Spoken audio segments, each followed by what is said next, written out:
Food is one of the most important cultural, historical treasures, something to be preserved, something to be honored, and that's not more apparent than this place that we're going to right now in the Esquilino neighborhood. It's called Porchetta, which does a porchetta, which is a pork roast. Crispy skin on the outside, tender, juicy, flavorful on the inside. The person we're going to talk to is named Alessandro. He is a 5th generation porchetta master.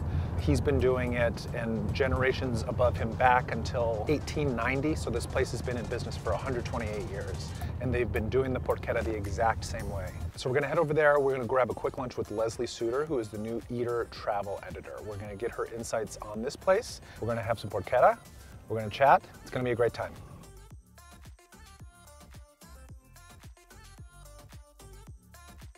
I'm so excited. It looks like everything that I have ever wanted in a place. I think this is gonna be really good. Do you remember when you learned how to make the porchetta? Io, avevo 8 anni, già lavoravo con papà. Facevo un po' di scuola, poi venivo con mamma, capito? 3-4 hours, e poi tornavo a casa. Ho imparato naturale, perché 1 day, look, 2 days, look, poi 3 days, taglio, Okay. poi it's okay. But it's in your blood. Abbastanza, sì. Yeah. Your son, Luca, Luca? you taught him the tradition, the porchetta. Yes? Sì, sono già 2 anni che lavora con me. Luca. Nice to meet you. Nice to meet you. I like your name. You have a good name, Luca. Your name is good too. How do you feel about Porchetta and learning the business? Do you feel pressure? Do you feel like... Yeah, I do. You do? Yeah. Now, I just want to help my father and learn this job. My grandfather and my father, they did a great job to keep this place. Yeah. Maybe my son will do the same. Wow.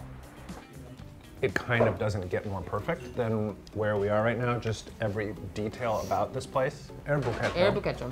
Which I learned means hole in the wall. Yeah, that's exactly what it is. This is about as everyday as it gets. People stop in, they get a sandwich, or they get a piece of paper with some pork on it, and then they just leave and go about their day. It's so straightforward and simple. Yeah, it's unexceptionally exceptional. Yeah. This sandwich is all parts of the pig. Literally an entire pig rolled up. There's like a little bit of guts in there. You get a little bit of those extra delicious bits, which Romans are so fond of.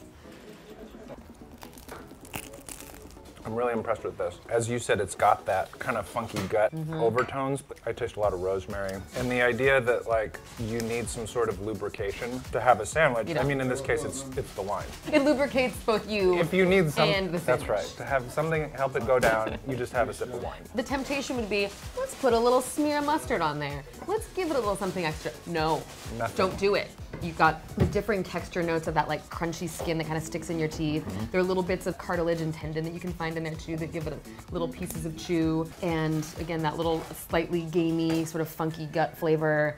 And then just pig. Just good tasting, clean pig. Tasting notes for the antipasti, delicious. Oily, these sun-dried tomatoes. Would eat anytime. Yeah, at all times. These artichokes, Romans love an artichoke.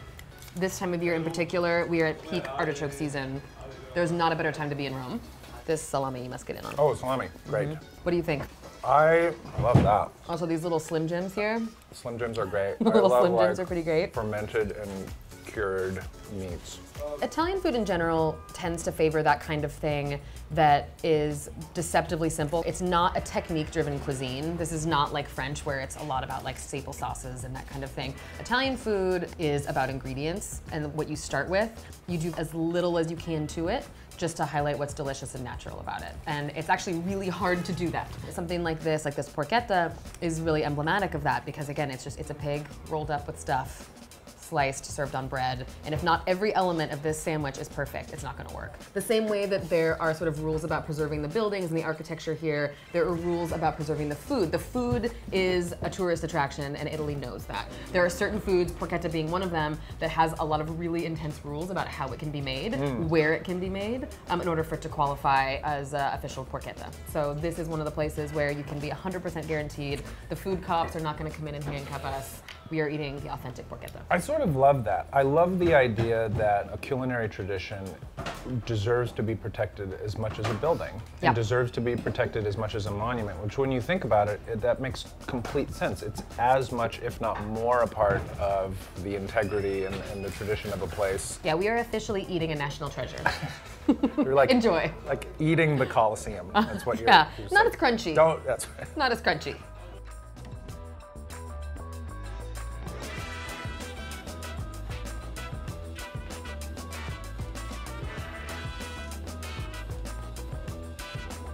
I really hope you enjoyed this episode of Dining on a Dime from El Buchetto in the Esquilino neighborhood of Rome. If you'd like to watch more, please click here. Ooh, wow. Ooh.